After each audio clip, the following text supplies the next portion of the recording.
Lahat ba kayo meron ng coupon ban? Very good. O, kopyahin nyo ngayon yung nasa board. Yun yung inyong magiging output for English. Okay?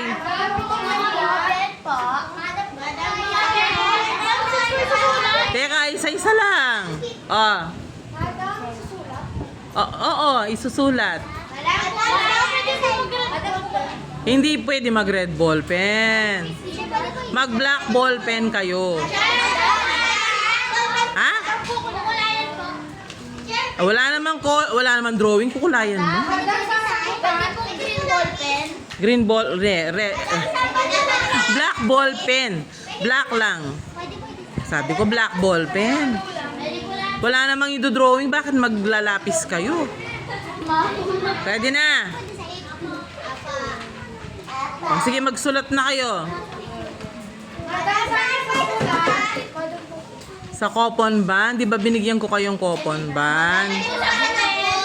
May coupon ban nga kayo. Binigyan ko kayo ng coupon ban. Bakit sa papel nyo isusulat? Oh, bakit one whole? May papel nga yan, o. Tinan nyo, binigyan ko kayo ng coupon ban. Ay, kakulit da. Nano? O, sige na, magsulat na kayo. Ay, nano ka ng sulat. Ay, Diyos ko.